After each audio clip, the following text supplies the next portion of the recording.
Saturday. Where?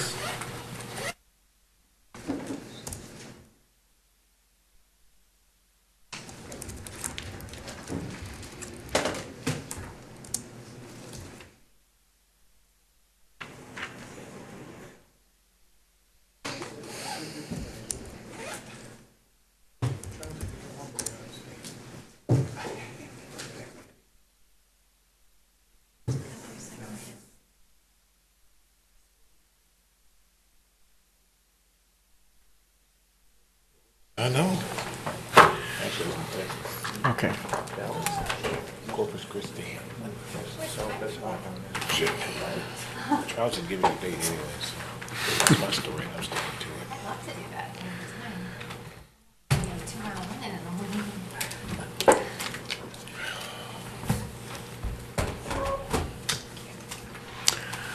All right. Sounds like we're ready to go. So I'd like to call to order this regularly scheduled meeting in the Beloit City Council. It is now 7:05 p.m. on Monday, the 1st of July, 2013.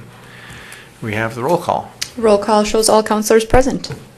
Second item is Pledge of Allegiance. Please stand.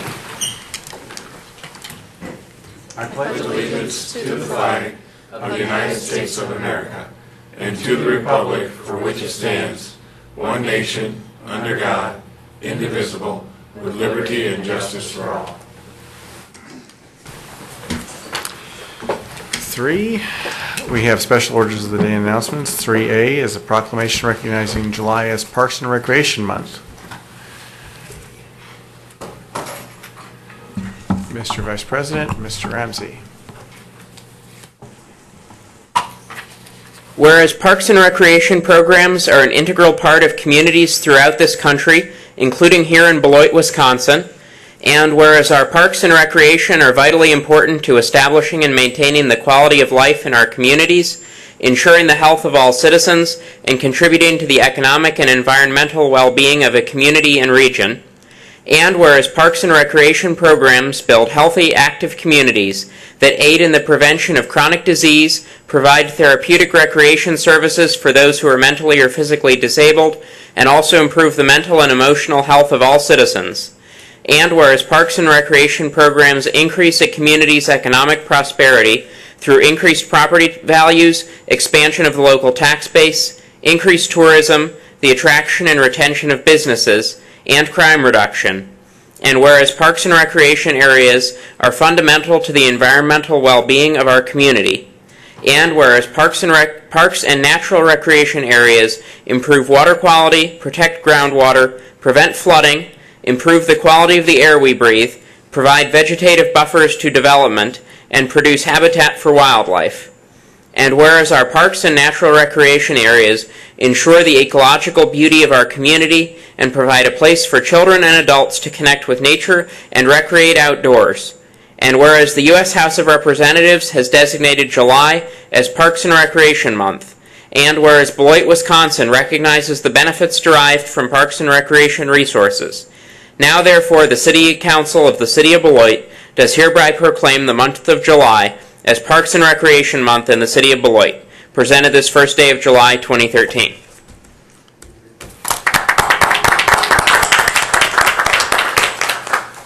If I may note that there are many activities going on in our parks through the month of July. If you just go to or call 364-289-9990 and get our leisure services, they would be happy to share with you a calendar of all of our events and activities. I appreciate this proclamation. Thank you. Thank you.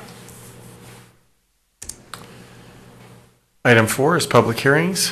Item 4A. A resolution authorizing a conditional use permit to allow a conversion from one legal nonconforming use, passenger vehicle storage, to another nonconforming use, motor vehicle wholesale sales, in an R1B single-family residential district for the property located at 920 Keeler Avenue. The Plan Commission recommended approval, 4-0. Mrs. Christensen. Ken West currently possesses a retail wholesale license from the state of Wisconsin, which allows him to sell cars to the public and other licensed dealerships. The license is associated with both 1263 Park Avenue on 920 Keeler, which is immediately to the west of the property, He has sold that property, the property on Park Avenue, to tenants on a land contract, and so he'll no longer be able to use the Park Avenue address for renewing his license, which does expire in September. But what he is proposing to apply for is a wholesale dealer license, which would allow his property to be used for the purchase and sale of used vehicles to licensed dealers, and it requires the sign-off of city officials that it complies with the zoning ordinance. He is proposing only to store between 6 and 8 vehicles on the property at any given time. Plan Commission did review this at their last meeting, actually the last 2 meetings, because they had laid it over in between, and they did vote unanimously to recommend approval, subject to the 11 conditions which are included in your resolution. If the non-conforming use is discontinued for 12 months, all future use of the property shall conform to the ordinance. The conditional use permit authorizes the zoning officer to sign the wholesale dealer license application, which will allow the storage and wholesale sales of used vehicles for the property at 920 Keeler. Only passenger vehicles should be stored on the subject property. Junk vehicles as defined in the Property Maintenance Code and recreational vehicles shall not be stored on the property. Passenger vehicles shall not be repaired on the subject property, nor shall the exchange of vehicle mechanical parts occur on the subject property. The applicant shall not store more than 8 passenger vehicles on the property. The retail sales of used vehicles to the public is expressly prohibited. The applicant shall obtain a business permit from the Water Resources Division prior to establishing the conditional use. The business shall only operate between the hours of 8 a.m. and 9 p.m. Existing signs may remain, but no additional signs are allowed, and then our standard condition about major changes coming back through this public process, and minor changes being approved administratively. Plan Commission did hold a public hearing, and no residents came out to comment on that application. And they did recommend approval 4-0. Thank you. I'd like to open the public hearing on item 4A. Anyone wishing to come forward and speak on item 4A, please approach the podium, state your name and address. Second call for persons to come forward and speak on item 4A. Third and final call for persons to come forward and speak on item 4A. Hearing none, I'll close the public hearing on item 4A, and do I have a motion? Motion for approval. Second. Moved by Lupke, second by Levy. Councilor DeForest. Thank you, Mr. President.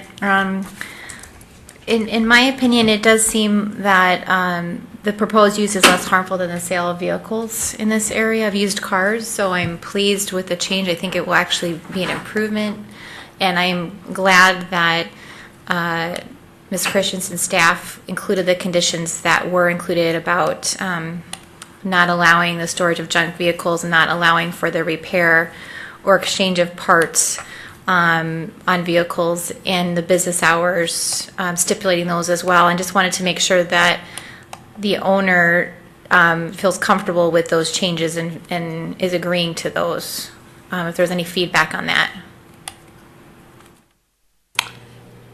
Is the owner here? Yes, you do. Yes, he agrees. Okay, great, thank you. Did you want to say, or you want to say something? My name is Ken West, and I own the property we're talking about. I've been there 35 years. My front business is sold. All I want is a wholesale dealer's license to take cars to an auction. Mm-hmm. I will not have any retail sales. I'm not open to the general public anytime. I cannot do that with a wholesale license. All I can sell is to dealers and car auctions, and that's all I do is take my cars to the auctions. I do not repair any cars there. I don't have any. I just have to have the application signed that I have to have a place for an office and to store one car, and I can be a wholesale dealer. That's all I'm asking for. Okay, thank you. Thank you. Do we have any other questions or comments? Hearing none, I'll call the matter. All in favor, say aye. Aye. Any opposed? Item passes 7-0. Move on to item 5, which is citizens' participation. We've reached the point on the agenda for citizens to speak to the council about issues that are coming before us or may come before us in the future. Council members may not act any requests at this meeting, but refer a speaker to staff for assistance. We may ask you that you hold any comments to 3 minutes or less and refrain from personal attacks of any kind. Do we have any individuals wishing to come forward and speak under citizens' participation? Second call for persons to come forward and speak under citizens' participation. And third and final call for persons to come forward and speak under citizens' participation. Hearing none, I'll close item 5 and move on to the consent agenda. Number 6, all items listed on the consent agenda are considered routine and will be enacted by one motion. There will be no separate discussion on these items unless a council member so requests, in which event the item will be removed from the general order of business and considered at this point in the agenda. Do we have anyone wishing to remove anything from the consent agenda? Councilor DeForest. Mr. President, I'd like to request that item 6B be removed, please. All right, so consent agenda actually consists of item 6A then, the minutes. Move approved. Moved by Levy. Second by Lubke. All in favor of approving the consent agenda, say aye. Aye. Any opposed? Consent agenda passes 7-0. Item 6B. A resolution awarding Public Works Contract C13-02, 6th Street resurfacing. Mr. Boyson.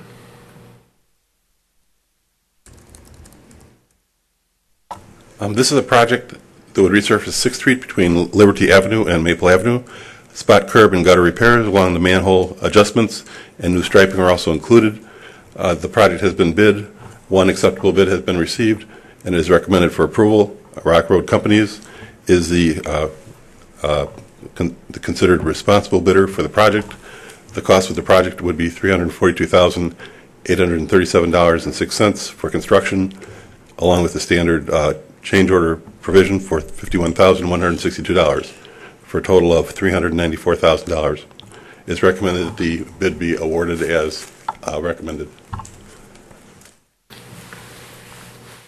Councilor DeForest. Thank you. I have a question. Since this was the only bid that we received and it was over the engineer's estimate, I'm just concerned that we could have maybe done more to receive more bids. It's my understanding that there are not that many bidders in the area. The bid was analyzed and found to be reasonable. The estimate, of course, was just an estimate, and then you can compare it to the details of the bid, but it was found to be a reasonable and appropriate bid. Okay, so you weren't concerned that it was 13% over the engineer's estimate then? No, upon the review of the submittal, it was found to be reasonable. All right, thank you. Do you have any other questions or comments? Hearing none, I'll call the matter. All in favor, say aye. Aye. Any opposed? Item passes 7-0. Item 7, ordinances, there are none. Item 8, appointments, there are none. So we'll move on to councilor activities and upcoming events. Councilor DeForest. Thank you, Mr. President. I was fortunate to be able to squeeze in time to attend Strawberry Fest, and I enjoyed it thoroughly, even though we had some inclement weather as we had lots of rain for the last several weeks. But they still managed to host the activities inside, and I was able to have my strawberry crepes. I really appreciate Sun Valley for sponsoring the event. It's nice to have a event on the west side that brings the community together, and appreciate that the proceeds went to area charities. So I wanted to thank them for all their work to make that happen. It's something I look forward to every year. I've been able to attend. This is the third one I think I've been able to attend, and look forward to a future Strawberry Fest in the future. I also got soaked attending Farmers Market this past Saturday. Was there for several hours early in the morning, and of course it cleared up right after I left. But I appreciate the diehards who set up and also who patronized our vendors. There's some beautiful produce down there and flowers, and I really appreciated attending Farmers Market, and just want to let Beloiters know that it is alive and well, even if it's raining. So if you won't melt, take your umbrella and head down there. I also would like to share one more thing. I received a wonderful compliment that was emailed to me from a resident. He described how the tree crew that removes trees from terraces that need work to be done came out to his terrace to remove a tree, and he talks about how pleased he was with their service, how courteous they were, how quickly they did the work, and he just wanted to make sure that that compliment was passed on to the Department of Public Works. And I too would like to recognize and thank our staff for just doing an exceptional job. So I wanted to share that with you. Thank you. Councilor Van der Bogart. It's a couple things. We're about a month out from the National Night Out. I think the date is August 6th. I'm not positive. But any citizens interested in organizing block parties in their neighborhood, check with the various city officials. I'm not sure who's organizing it this year. One of the police officers, I think, perhaps. But that's coming up, I think, August 6th. And then, of course, the 4th of July celebration this coming Thursday. I hope we have a safe event. I've been on the council long enough to recall an unfortunate incident. I'm sure there have been more, but a young woman blew her hand off, or her fingers off, messing around with fireworks. We're going to have a presentation here by the chief in a moment about it, but be careful. This is not stuff to fool around with. So you can lose eyes, fingers, whatever. So be careful. Be safe.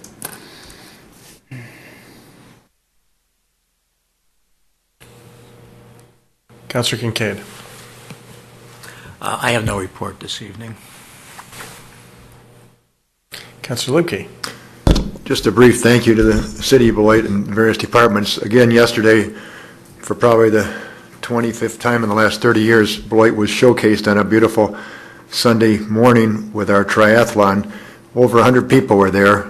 Less than 15% were from Beloit, the majority coming from outside of the city, Madison, Milwaukee, Madison, and other areas. And for years, and yesterday was no exception, I've heard the compliments from the people saying what a beautiful city we have here, how wonderful the parks are, how they enjoyed staying in our motels, and we have what nice restaurants we have. So it's just a wonderful thing, a great event for the triathletes, but I think even greater in the sense that a lot of positive vibes about Beloit. So thank you to the city officials, fire, police, and Public Works for a nice job. Thank you. Councillor Spitzer. I have nothing this evening. Councillor Levy. I have nothing. All right then. And just remind, as if I needed to remind everyone, I would like to would go ahead and mention that we are going to have a nice shindig on the evening of the 4th down at Riverside Park. It's always a big deal. We'll have it this year too, and unfortunately, since we've gotten a little bit more rain this year, it ought to be safer, hopefully. So thank you very much. Okay. All right, so now we'll move on to item 10A. The annual fireworks safety presentation. Chief Liggett. Good evening, councilors. Evening. I have a few show and tells for you this evening. Thank you. As you're aware, this week is always a lively week for the fire service, and I wanted to share with you just a review of our fireworks ordinance and just an idea of what kind of activities that we go on throughout this season. Fireworks, is it a right or privilege? That's a question that I get confronted with every year. Much of our citizenry believes that fireworks is an absolute right by the Constitution to be able to use in our neighborhoods. It's more of a privilege, I must say, through state statute and our local ordinances, and it's also bound by the law of common sense. It's really important for us to share with our children and those that pass after us the importance of safety and making sure that we're being good citizens in celebrating our patriotism over the 4th of July season. What we have had happen in the past with injuries, as mentioned by Mr. Van Bogart, and fires that occurred last year, even during the fireworks ban, it's a very dangerous a toy or tool, whichever one you want to call it. We do have fires every year caused by fireworks, whether they're grass fires, structure fires, vehicle fires, trash fires. We do have fires every year caused by fireworks. Last year was an exceptionally high number as a result of the dry conditions. Fortunate this year not to have those same conditions. So from a legal perspective, the City of Beloit ordinance is a bit more restrictive than the state statute in three ways. One, first, there's no sale or possession by minors. The state allows minors to purchase novelty fireworks. Those are kids under the age of 18 can purchase those fireworks. But in the City of Beloit, our ordinance prohibits that. So if you witness the sale to a child or know of a vendor that's selling to a child, please make sure that we know so we can investigate that complaint and take appropriate action. There's no permit fireworks allowed in the city, and I'll explain what permit means. But to make a long story short, if it goes up or blows up or spins in the air, it is not legal to use in the City of Beloit. We don't sell permits at the city level to allow those to be used in the city itself. There are other municipalities in the state that issue these permits as a revenue source. They charge $50. They provide a place where you can go and shoot the fireworks off. And many vendors can honor those permits. Vendors that sell here in Beloit can honor those permits. You buy that permit in Bradford Township up in Crawford County somewhere, and they come down here and buy their fireworks in Beloit and then take them back and use them there. So those types of permits are allowed throughout the whole state, except in the City of Beloit. There are some other locations that don't have them also. The sale of permit fireworks is only allowed from a secure area. That's another thing that's more restrictive here.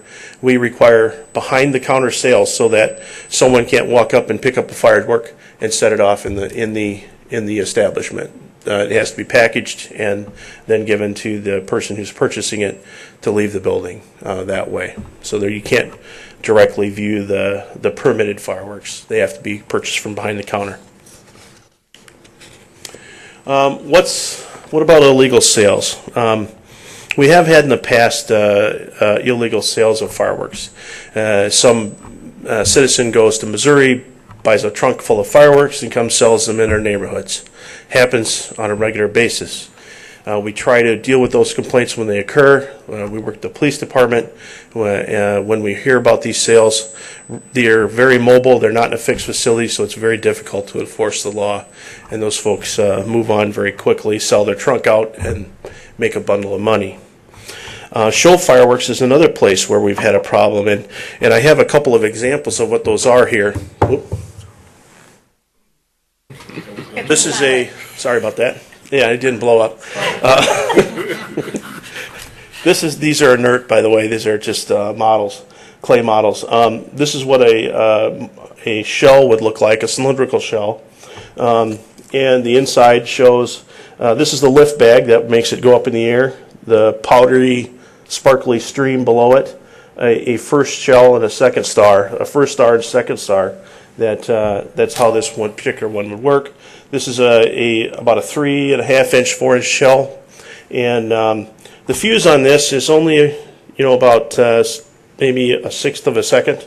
So if you were to ignite this fuse, it would blow up before you can walk away from it. So very important to understand that these are not toys; these aren't consumer fireworks, but there have been in the past sold to our residents. One of the most telling tales was we had one individual who lived next door to a Cornelia Fireworks employee and somehow got their hold of a 6-inch shell just like this one, and they ignited it in their front yard, prompting the response from the police and fire departments to deal with that situation. The ATF was brought in and an investigation was ongoing, and a vendor who was operating out of Rock Township under tent were selling show fireworks to folks on the street. Very lucky we didn't lose any lives in that summer. So if you see illegal sales, please report it. That's important for us to make sure that folks are doing it right. Now, our vendors in Beloit, they're reputable vendors. They abide by the rules. They work with us on prevention and injury prevention programs.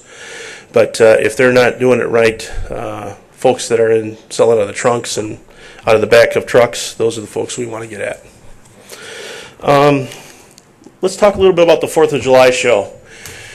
I strongly encourage you to spend your money on this show. Public donations, instead of going and spending $150 at a particular vendor in town, spend your money donating it to the Beloit Fireworks Show. Make this show the centerpiece of your 4th of July. Those donations is a completely donation-run show. Volunteers, lots of good stuff go on there. And I've attended the show every year that I've been in the Beloit, and what a fantastic experience for my kids and the community. What I want to make clear is that the only thing that's legal to be brought to a fireworks show in the state of Wisconsin is a sparkler. You can't bring fountains, you can't bring smoke bombs, you can't bring firecrackers to a public fireworks show. Now, adjacent to a public fireworks show, there are homes. We will see people setting off illegal fireworks at their homes, but if it's in a public parking lot, Riverside Park, ABC Parkway, the library parking lot, the Eclipse Center parking lots, those parking lots, you cannot have any fireworks in them whatsoever. If it's a public place of employment, a parking lot in a public place of employment, and you're observing the fireworks show from that location, you cannot have any fireworks in that parking lot other than the sparklers. So I encourage you to bring comfortable chairs, yard games, be courteous to your fellow show patrons, be patient with traffic. It's a community location. Everybody comes in to see the show. Let's be patient when we're leaving. Be patient with our police officers as they're directing traffic. It's a difficult situation to be in, and we all get along a little bit better if you just take a little bit of time, maybe sit around, wait for some of the traffic to clear out, then head for home. And then also, I'd ask you to pick up your trash and keep our city beautiful. If you bring it in, take it out. I know our DPW and Parks folks would appreciate that also. Few helpful hints on identifying what's legal and what's not. You got to look at the label. This is typical but not universal. Occasionally we will have a firework that's made in a country that says warning, but it has caution material within the label itself. So it will say warning emits showers of sparks versus caution emits showers of sparks. It's the shower of sparks that is more important. Most of the time when you see warning, it will say warning shoots flaming balls or explodes, that sort of thing. So you want to make sure that you look at those labels, and one of the things that we look for is the California Safe and Sane label. And you see that at the top is the State of California Fire Marshal's Safe and Sane. They go through a detailed evaluation that shows that consumer firework is safe for use. And then the cautioner is legal. Typically, warning is illegal. So let's look at what's legal without a permit. Sparklers that don't exceed 36 inches in length. Stationary sparkling cones and fountains. And you would think that, excuse me, some of the larger sizes of these would be considered illegal in the state to have. But they're not. You can have a cone that's pretty foot wide, and as long as it doesn't shoot any flaming balls, it's okay to use in the city. Toy snakes and smoke bombs are illegal. Of course, be careful when allowing children to light these. I encourage you not to allow any children to light these. What I would encourage is that an adult lights them and a children observes.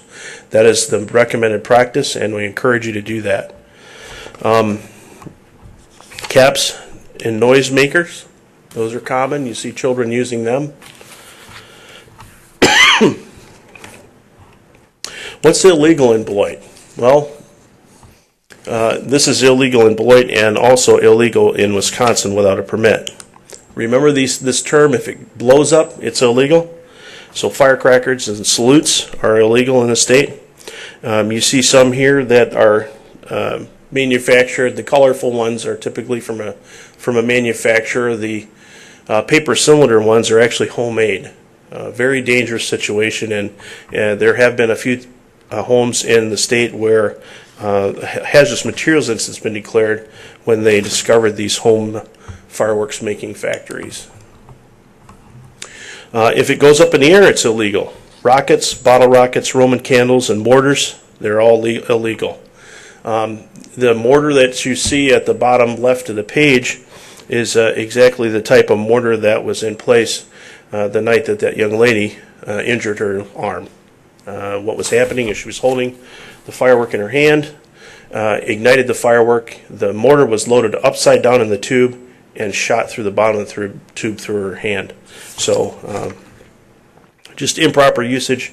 Should never have the firework in the first place, and the family was sold those fireworks out of the back of a car. Also, if it spins above the ground, it's illegal. These are wheels. These are nailed to a post, to the side of your house, where people nail them to trees, and they ignite them and they spin. These are illegal also. I issued a citation a couple years ago to a family that was nailing these to a park shelter in Riverside Park and setting them off, and they were really upset with me. But I took them anyway. So if you choose to use fireworks, it's important to have an open air, flat surface to use them. No loose clothing. Remember, sparks and things can get caught in loose clothing and can ignite clothes. Wear shoes, not sandals. It's very typical that get fireworks injuries on feet and burns between toes when people are wearing sandals. Don't hold them in your hand, as this young lady is right here. She's holding a smoke bomb. Certainly, it may be the simplest of devices. It may not produce enough heat to burn your fingers, but what if something goes wrong? That's all I have to say about it. What if something goes wrong? It may be designed to be held in your hand, like a sparkling candle, something like that. There are candles out there, fountain candles, that look exactly like Roman candles that people can hold in their hands. Strongly advise against that. Place them in the ground in a container and use them that way. Don't use them near things that can burn. Wear safety glasses. Ignite only one device at a time, and never allow children to light them. Use a long tip lighter or a long punk to ignite it. Don't stand over the firework. And please, please, I know it's the 4th of July. I know we all like to enjoy a cold beverage every once in a while, but no alcohol use while using fireworks. Don't disassemble the firework. That happens a lot. Folks try to disassemble and reassemble to try to make a more bang for their buck. It's important not to do that. Don't handle or try to light duds. Put them in a bucket of water and leave them till the next morning. And I'll also have water available to put out a fire if one occurs. Then you don't have to call the fire department. Never aim fireworks at anyone.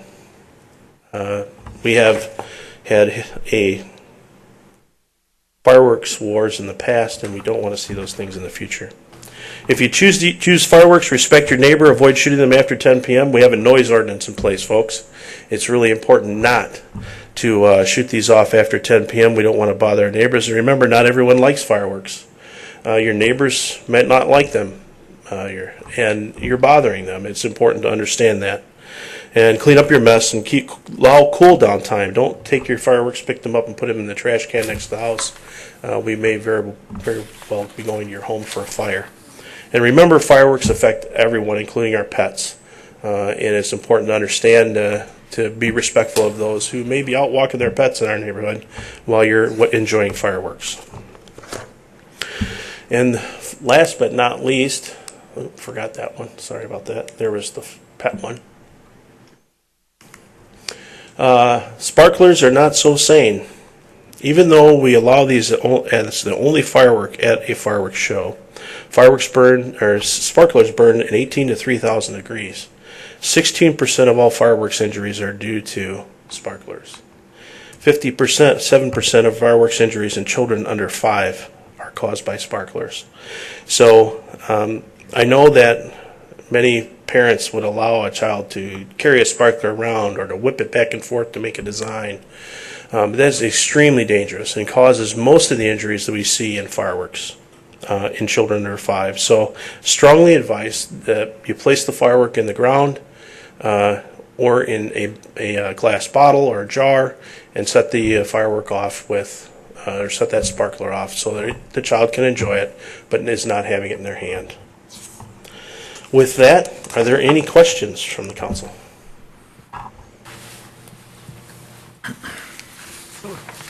They're okay. I hope that was thorough. It was, very much. Thank you very much for your time. And I hope you enjoy the fireworks season.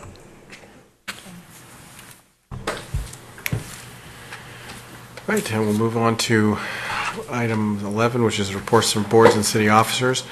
Item 11A, while we're going to note that it's on this on the agenda, we're not going to take action on this one. It appears that there's a solution that to this one, so we will revisit this item on our next meeting on the 15th. So our next item will be 11B.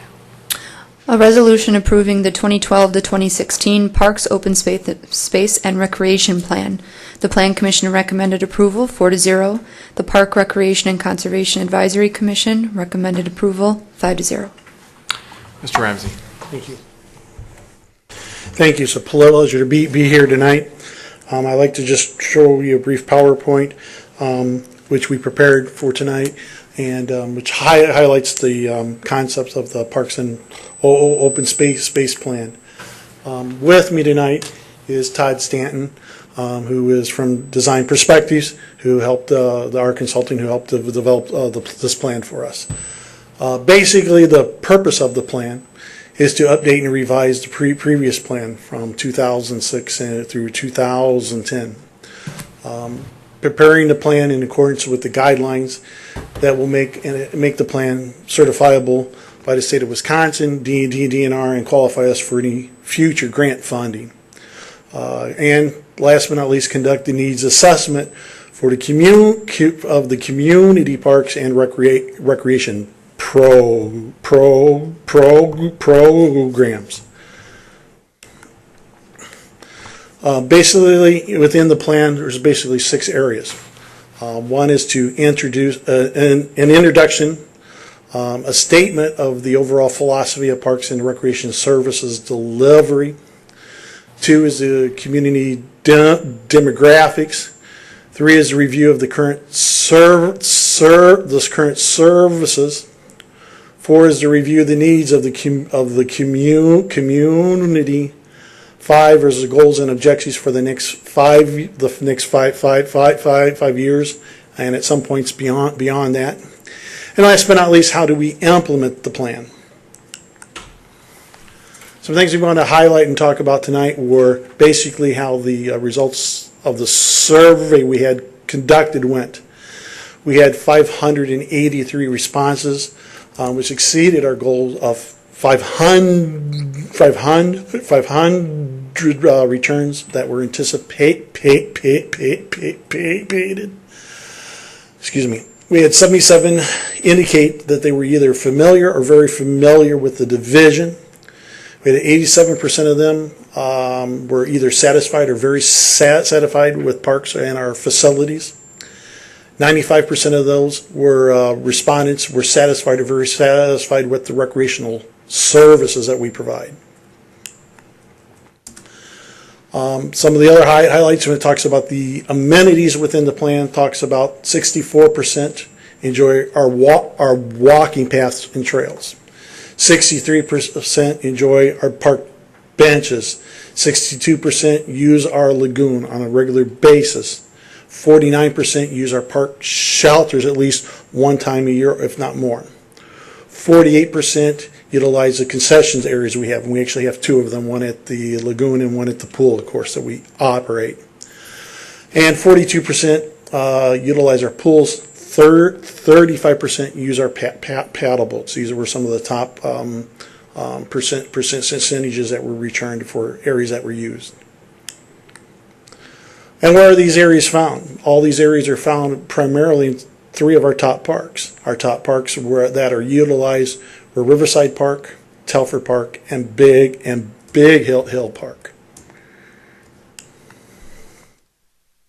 What Design Perspectives did for us as well as they came in developing the plan, they went to each one of our park sites. They scored and rated each one of our park sites and the amenities we have, from a score of excellent, good, fair, poor, and very poor, depending on the site and what amenities were within that site.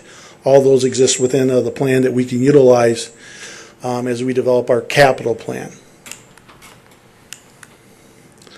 Where are our parks located? We have 14 pocket parks. We have 16 neighborhood parks. 4 community parks, 1 regional park, 7 special use areas, 7 natural areas, combining to be 924 acres of parkland. And what we developed this year with Design Perspective 2 was a matrix that all this can be found in, that we will be putting into our brochure by next year. One of the other things we did was determining the quality of services that exist within our parks and recreational services we have. We developed a scorecard which ranks the level of services that how much that park is utilized, what the cost of the improvements would be to those park sites, how this would impact that park site for an overall score. Basically what this does for us, it helps us to determine where our priority lays and which park sites need to be improved and where those improvements should be made within our capital plan. And then last but not least, also how to implement those services as well. So I think we really did a really fine job of developing this plan. It's probably more comprehensive than any other plan we've had in the past. And I'd like to thank Todd Stant for his diligent work he did, as it took considerable more time than we anticipated it to take. But we're very pleased with the results. And as indicated, the results were approved by the Parks and by the Parks and Recreation Commission, as well as by the Planning Commission as well. So I would entertain any questions of me, or if somebody has some for the consultant would be available too. Councilor DeForest? Thank you. Thank you, Mr. Ramsey. I wanted to ask if you could share overall general recommendations that were made specific to the division. There were several recommendations that were made, and there's a section on that about administrative management plan, about things that we can do to improve the services that we provide, everything from our marketing aspects to, there was a proposal at one point in time reflected of, should the division consider being made into a separate department as well, which came from the Delphi group. These are all just considerations developed within the plan, and I think they would require more consultation from an administrative point of view before we would go forward. Can I ask a follow-up? Yes, go right ahead. So specific to the recommendation about considering that the division become its own department, could you speak more about whether we'll look into that or what we'll do to consider that as a possibility? Well, again, I think that's a matter of administrative review that hasn't occurred yet at this point in time. It's very controversial, I believe. There's no reason why it couldn't be reviewed, but at this point in time, there has been no discussion. Okay, and by administrative review, what do you mean by that? We would have to sit down with the city manager, of course, and determine what the direction would be. Okay, so will there be any input possible from this body or from other individuals? We would just go with the recommendations that exist within the plan. Okay, but the recommendation is that the division become its own department. So I guess I'm trying to figure out at what point do we get to weigh in on that recommendation and consider it? I guess I'm uncertain of what your question is. My question is, if the recommendation was that the division consider becoming its own department, at what point will that come to this body so that we can discuss and consider it? I guess I don't have a response for you at this point in time because it hasn't been discussed any further than what's been developed within the plan. Okay. So the plan would need to be adopted first before for any further considerations. Okay, so will it will it eventually come to this body for consideration? I don't know at this point in time, ma'am. Okay. I just want to make sure my colleagues are aware, because I am your representative to that commission, and that is a clear recommendation that came out of this plan, and it's one that I believe as a body we should be visiting and discussing. So I just want to make sure that my colleagues are aware of it and hope that it will happen at some point. Thank you. Sure. Do we have any other councilor questions for the director? All right then, do we have a motion to approve the plan? Motion to approve. I'll second. Moved by Lupke, second by DeForest. Any other questions or comments? Hearing none, I'll go ahead and call the matter. All in favor, say aye. Aye. Any opposed? Plan passes 7-0. Thank you very much. Thank you. And now we'll move on to 11C. A resolution amending the 2013 capital budget for the installation of sewer and water in the Gateway Business Park. Mr. Boyson. A letter from the Corporate Contractors Incorporated, CCI, has been received requesting water and sewer extension to serve the proposed new office for their facilities at the corner of Town Hill Road and Gateway Boulevard. A budget amendment authorizing the installation as a funded project is needed to proceed. It would be difficult to achieve the actual schedule as requested, but we are anxious to initiate the work. The difficulty will relate to the need for easement acquisition and DNR approvals. The estimated project cost is $675,500, which include design, construction engineering, easement acquisition, and construction costs. The project is in TID 10, and fund balance is available for the project without borrowing. The extension also provides for sewer and water to an additional 56-acre parcel that makes that parcel more development ready and more likely to develop. This budget amendment is recommended for approval. Thank you. Do we have a motion to approve? So moved. Second. Moved by DeForest, second by Spreitzer. Any questions or comments from councilors? Councilor DeForest. Thank you. I just would like to make the comment that I appreciate CCI's commitment to invest in our community and to place their office in the Beloit vicinity. So thank you for that. Thank you. Any other questions or comments? Hearing none, I'll call the matter. All in favor, say aye. Aye. Any opposed? Item passes 7-0. Now we'll move on to item 11D. A resolution authorizing the city manager to enter into a cooperative agreement with the Ho-Chunk Nation for the Collie Road and Willowbrook Road Tiger Grant project. I think we could potentially combine all of your the staff reports for these three together if you wish. Okay, these three are this initial agreement with the Ho-Chunk Nation, a budget amendment to recognize revenues that are proposed to be received in the amount of $375,000 as part of this agreement that would then be funding a preliminary 30% engineering agreement for the Tiger Grant identified project. The third item is an engineering service agreement to engage a consultant utilizing that Ho-Chunk sourced $375,000 to then proceed and complete the 30% design, which would keep the concept and project eligible for the Tiger Grant approval. I would just note that the City of Beloit and the Ho-Chunk Nation have applied for this Transportation Investment Generating Economic Recovery Grant, which is commonly referred to as a Tiger Grant. And it would be for the capacity expansion of Collie Road and Willowbrook Road. It would also involve possibly a bus acquisition for the city that the developers and contractors, the consultant has identified as a potentially beneficial aspect of the overall program.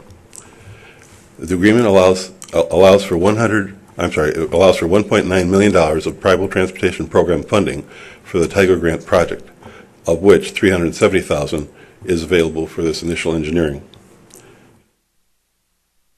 So with that, I think covers all of the highlights of it, and we'd recommend approval of each of these three resolutions. Motion for approval, D, E, and F. Second.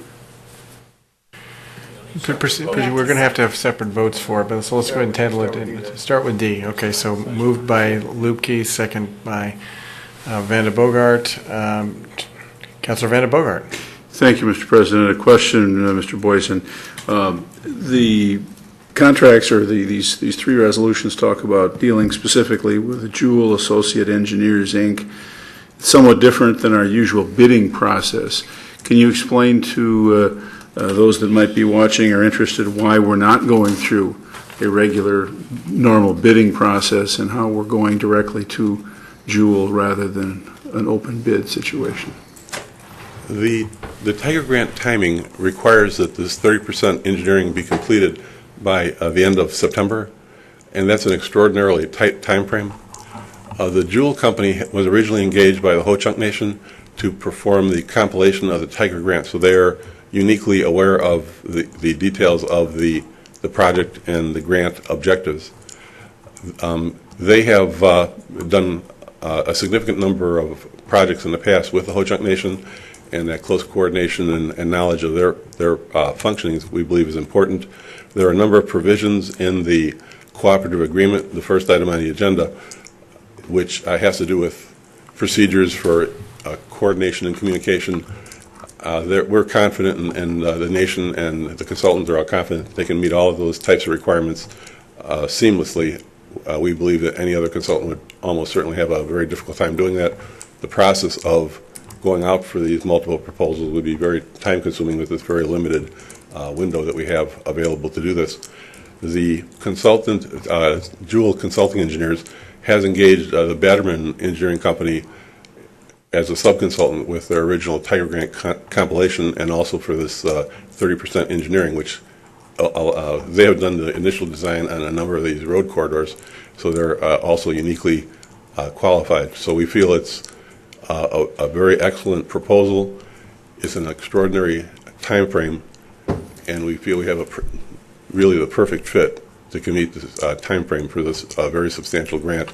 If successful, would result in a $10 million federal grant coming to the region. So their familiarity with the process, their familiarity with the Ho-Chunk Nation, having worked with them previously, and they're using local people to do some of the legwork, if you would, locally. You're comfortable with us approving this? Yes, we are. We think that they're the perfect match for this assignment. Very well. Thank you.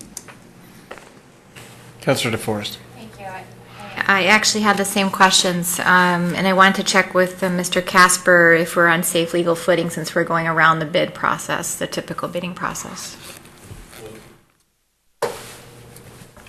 Sorry, I have to get used to this new system still. There's no legal requirement in the state statute, the public bidding statute, to bid other than what's known as public works. Engineering, design, architectural services are not viewed as a public work. Public work is hard infrastructure, sewers, streets, things like that. So design is not included in that? Okay. I also wanted to comment, I'm glad to see that a Beloit entity is getting a portion of the work. What percentage or what monetary amount approximately is Batterman receiving? There's a breakdown in the Jewel agreement of their various, themselves and their various subconsultants. Was that included in our packet? I'm sorry, I didn't see that. It is, and it's the actual dollar amount is noted. So of the $370,000, there are a number of subconsultants having to do with soils testing and other archaeological surveying and things of that nature. It's 151,000 out of the 370. So Okay. about 40% of the contract will go to Batterman. There's also some testing services and some other firms as well that will be providing services. The historical and archaeological investigation will be done by a separate environmental company. Okay. Have any other questions? No, thank you, I see it. Thank you, I'm sorry, I missed that. Okay. Councilor Spreitzer. I have a question for the city attorney. My reading of this, I'm fairly comfortable with it, but I was just hoping you could clarify for my sake and for the public. It seems to me there are three possible contingencies that can happen regarding this whole project. One, the casino doesn't get approved. Two, the grant doesn't get approved. Or three, the project costs more than we think it will. Am I correct in understanding that with this agreement, we can get out of this or change it if it doesn't work for us for any of those three reasons, and that the only people that have money truly at stake here right now are the Ho-Chunk? That indeed is how we drafted it. There were a succession of drafts we went through. Actually, not that many. The city redlined the version that came down from the nation, sent it back up, and Mr. Boyson and his staff were the leaders of that negotiation, and were able to get all of the changes we requested accepted by the nation, and it does indeed give us the option to back out if the funding is not there from the nation, not our funds. It provides that we may renegotiate, doesn't mandate, it doesn't say the parties have to come to another agreement. I mean, we'd both have to agree to some other alternative if something went south on this current arrangement, and we might or might not succeed in such a renegotiation. It would obviously be dependent upon what we found ourselves facing at that point. Thank you. Councilor Lupke. I think Attorney Casper, if this all goes through, this will cost the city taxpayers virtually nothing. The money will come from other sources than the grant and the whole chunk, correct? Yeah, I'm sure that Mr. Boyson and Mr. Fleisch and others out there have some time that's going to be invested, but there's no cash money that the city's being asked to put up. That's good news for city taxpayers. Thank you.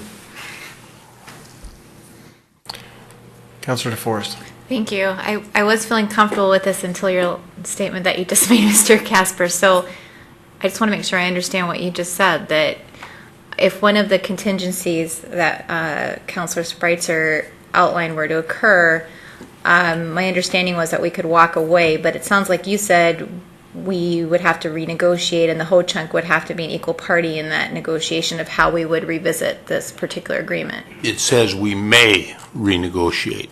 It does not mandate us to even come to the negotiating table. Now, I think we would act in a reasonable manner. We're obviously in a long-term relationship with the nation, but it would be very dependent upon where we found ourselves if something did indeed go opposite to what we expect.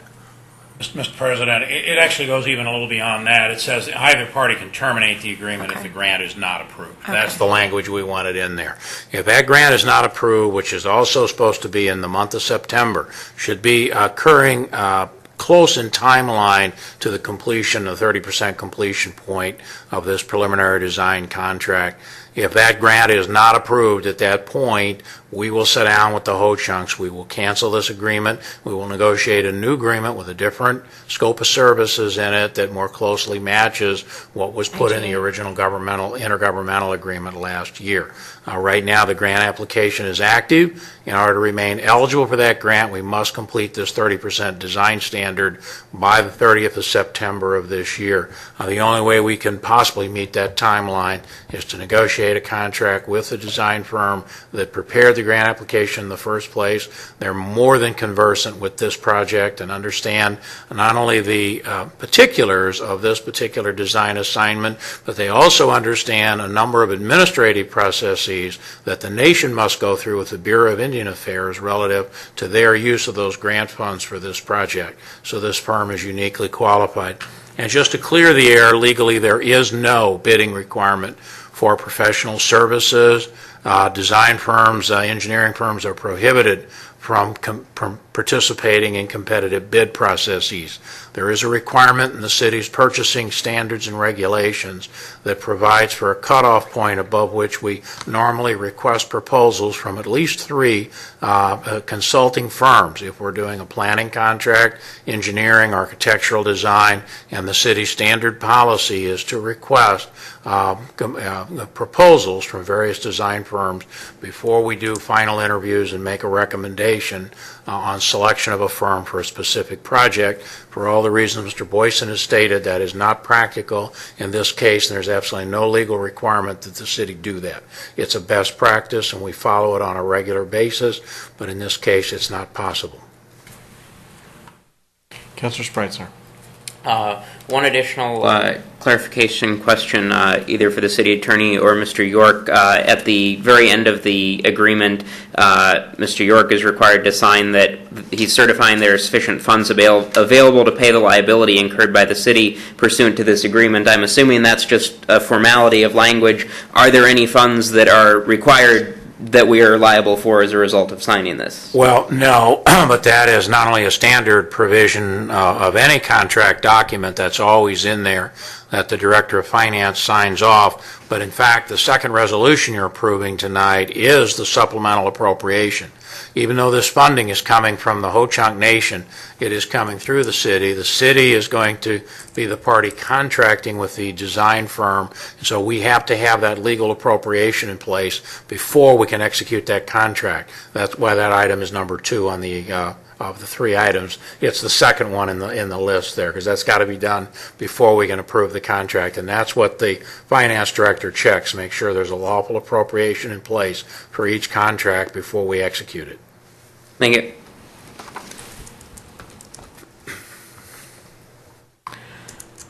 Councilor DeForest? Sorry, one more point of clarification. And the benefit of running the funds through the city is that we will then be able to manage the project. Is that correct? That is correct. Okay. And it's a practical, it's just a practical necessity, being they're all our facilities, I would, in my opinion. Okay, thank you. Any other questions or comments? Hearing none, I'll call the matter on item 11D. All in favor of 11D, say aye. Aye. Any opposed? 11D passes 7-0. We will now go to 11E. We've already had our staff presentation. Do I have a motion? Motion approved. Second. Moved by Lubke, second by Levy. I think our discussion's been sufficient, but does anybody else have any questions or comments on this particular portion? All in favor, say aye. Aye. Any opposed? Item 11E passes 7-0. Item 11F. Motion to approve. Moved by Lubke, Second. second by Spreitzer. All in favor, say aye. Aye. Any opposed? Item passes 7-0. So move on to our most controversial thing of the day, item 12. Moved by DeForest. No questions. I don't have a second yet. Second. Second by Spreitzer. All in favor of adjournment, say aye. Aye. Aye. We are adjourned. You had questions.